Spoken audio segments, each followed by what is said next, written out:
This is Economy Watch, what you need to know about New Zealand's economic life today. Brought to you by interest.co.nz. Kia ora, and welcome to Tuesday's Economy Watch, where we follow the economic events and trends that affect New Zealand.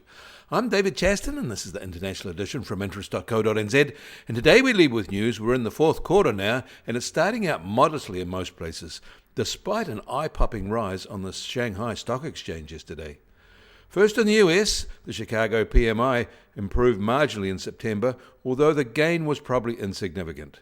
Meanwhile, the Dallas Fed factory survey for the US oil patch in September eased further, although again not a significant change. But in October, this may all be affected by the looming East Coast and Gulf waterfront strike. And there's a similar strike action underway in Canada. Workers are reacting to productivity changes from a new automation push. And China's National Day Golden Week holiday period starts today, kicking off one of the year's busiest travel periods as the country marks the 75th anniversary of its founding as a communist state. But their tourism industry is bracing for sluggish activity, with bookings down 20%, even as regional governments begin to distribute cash vouchers to boost flagging consumer spending. It is not only discretionary travel that is soft. The official Chinese factory PMI contracted at a lesser pace in September, and the companion Caixin factory PMI slipped from a minor expansion into a minor contraction. Further, the official services PMI expansion ended in September with their lowest reading since December 2022. But not everyone is looking ahead with trepidation there. Investors in Shanghai drove their equity markets up a remarkable 8.1% yesterday, after that exchange touched its lowest level in a decade on September the 13th, and has now suddenly shot up to its highest since April 2023. It's all about how Beijing is rolling out its stimulus, essentially guaranteeing investors that they won't lose. That's the Beijing put. Investors are all in, filling their boots.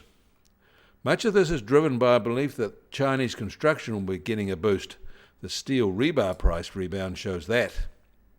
In the EU, the German CPI inflation rate fell to just 1.6% in September, its lowest since February 2021, when it was about to go on a tear, peaking at 8.8% in October 2022. In Australia, they're claiming its first back-to-back surplus in nearly 2 decades. The US Treasury 10-year yield is now just on 3.78% and up 2 basis points from yesterday. And the price of gold will start today at $2,638 an ounce and down $20 from yesterday. Oil prices are 50 US cents firmer at just over $68.50 a barrel in the US, while the international Brent price is still just on $72 a barrel. And the Kiwi dollar starts today at 63.7 US cents and up 30 basis points from yesterday. Against the Aussie, well, it'll change at 91.8 Australian cents, but against the euro will have risen 30 basis points too at 57.1 euro cents. That all means our trade-weighted index starts today at just on 70.9 and up almost 30 basis points from yesterday. And the Bitcoin price starts today at $63,502 and down 3.3% from yesterday. Volatility over the past 24 hours has been moderate, at just on plus or minus 2.2%.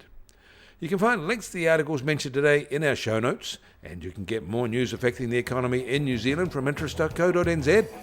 Kia ora, I'm David Chaston, and we'll do this again tomorrow.